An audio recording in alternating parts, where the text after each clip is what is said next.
ഉല്പത്തിപ്പുസ്തകം അദ്ധ്യായം 11. ബാബേൽ ഗോപുരം. ഭൂമിയിലൊക്കെയും ഒരു ഭാഷയും അതേ വാക്കുകളുമാണ് ഉണ്ടായിരുന്നത്.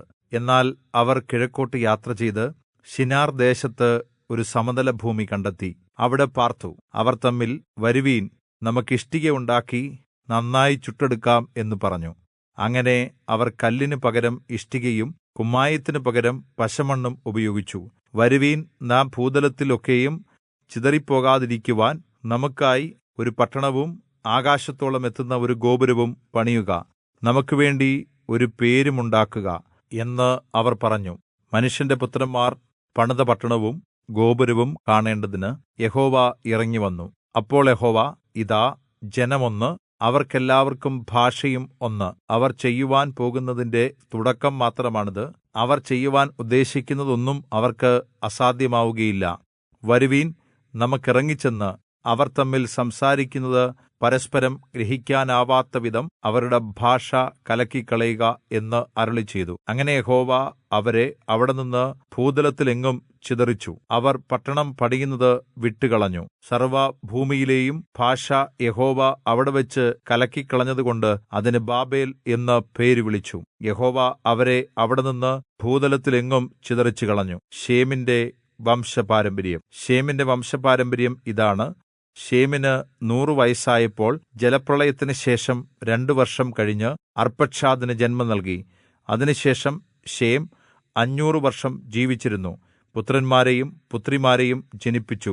അർപ്പക്ഷാദിന് 35 വയസ്സായപ്പോൾ അവൻ ശാലഹിന് ജന്മം നൽകി. ശാലഹിനെ ജനിപ്പിച്ച ശേഷം അർപ്പക്ഷാദ് 403 വർഷം ജീവിച്ചിരുന്നു.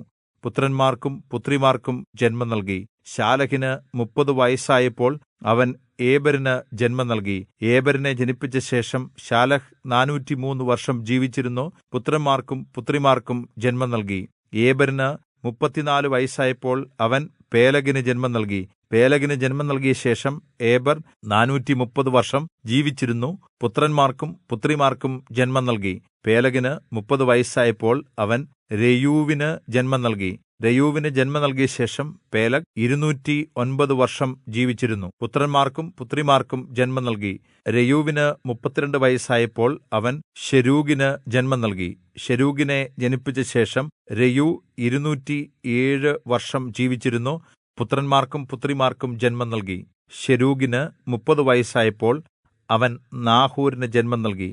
നാഹോരിനെ ജനിപ്പിച്ച ശേഷം ശെരൂഗ് 200 വർഷം ജീവിച്ചിരുന്നു. പുത്രന്മാർക്കും പുത്രിമാർക്കും ജന്മം നൽകി. നാഹോരിന് 29 വയസ്സായപ്പോൾ അവൻ തേരഹിന് ജന്മം നൽകി. തേരഹിന് ജന്മം നൽകിയ ശേഷം നാഹോർ 119 വർഷം ജീവിച്ചിരുന്ന് പുത്രന്മാർക്കും പുത്രിമാർക്കും ജന്മം നൽകി. തേരഹിന് 70 വയസ്സായപ്പോൾ അവൻ അബ്രാം, നാഹോർ, ഹാരാൻ എന്നിവർക്ക് ജന്മം നൽകി. തേരഹിന്റെ വംശപാരമ്പര്യം.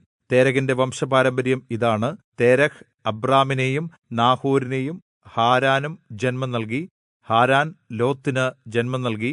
എന്നാൽ ഹാരാൻ തന്റെ ജന്മദേശത്ത് വെച്ച് കൽദയരുടെ ഊരിൽ വെച്ച് തന്നെ തന്റെ അപ്പനായ തേരഹിന് മുൻപേ മരിച്ചുപോയി. അബ്രാമും നാഹോരും വിവാഹം കഴിച്ചു. അബ്രാമിന്റെ ഭാര്യയ്ക്ക് സാറായി എന്നും നാഹോരിന്റെ ഭാര്യയ്ക്ക് മിൽക്ക എന്നും പേര്. മിൽക്കയുടെയും ഇസ്കയുടെയും അപ്പനായ ഹാരാന്റെ മകളാണ് മിൽക്ക. സാറായി മച്ചിയായിരുന്നു. അവൾക്ക് കുട്ടികൾ ഉണ്ടായിരുന്നില്ല.